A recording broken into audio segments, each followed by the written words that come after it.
In the death-defying world of big wave surfing, Tim is a legend. Not for riding the insanely huge walls of water, but for filming those who do. He says it's all about being in the right spot at the right time. But this is what happens when you're not. This is what Tim Benithan calls the moment. You can look at this boat just getting over the wave. Here's me getting caught inside this monster wave. So I had the driver driving towards the rocks. There's no beach there. And I'm screaming at, mate, you're going to have to turn, you're going to have to turn. No. Oh, man, it makes me scared just looking at it again. It's like, oh, my God, you know.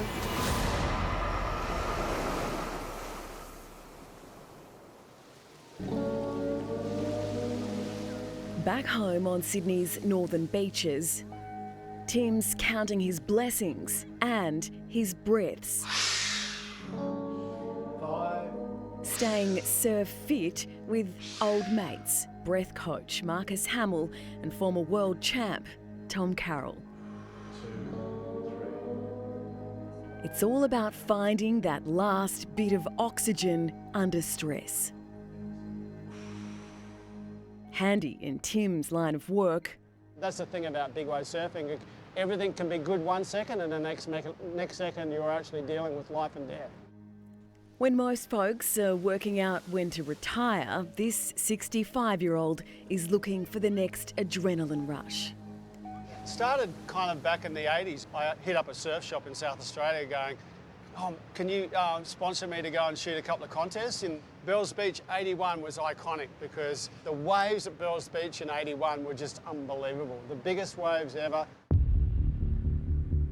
Tim decided when it comes to shooting surfing, size really does matter.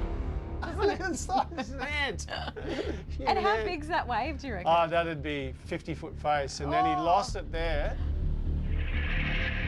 And I always know that when you show big waves on the big screen, the general public love it. You know, it's just, they get it. They get small man, big piece of water. And for me, as a cameraman, it's just so cinematic, so beautiful to see.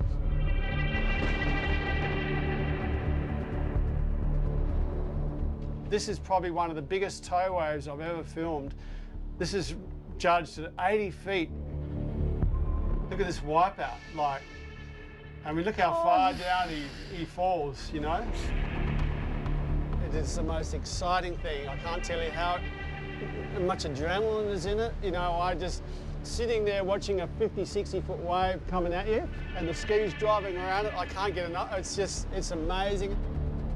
In a decorated career that's taken him around the world, Tim's back to show Australians the work he's most proud of. It was a mountain.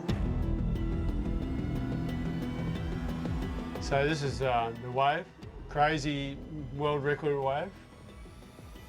And this is her? Yeah, so this is Gabeira. She's the Brazilian big wave surfer who had to fight to compete with the men. She got a world record, the biggest wave ever surfed by a lady. She kind of went through so much adversity to get there. She almost drowned doing it. She wanted to climb the Everest of big wave surfing, and she did. Honestly tell you, one of the best documentaries I've seen on any athlete, period. And who was there to capture that moment on film? Maybe it might be 1 or 2 times in your career that you actually get a moment, but you need to be there to document it. You need to make sure your camera's on, you make sure your lens is in focus, you're recording the best quality data, you're in a really good spot, so your boat driver or your ski driver's putting you in that spot to make sure you get the shot perfectly. It's a lot of responsibility. I love it, but it's, you know, I've done it for so long now that I can normally tick all the boxes and get the shot. And, you know, if I died tomorrow, which I don't want to do, of course, you know, like I'd have to say, well, I've had a pretty good life.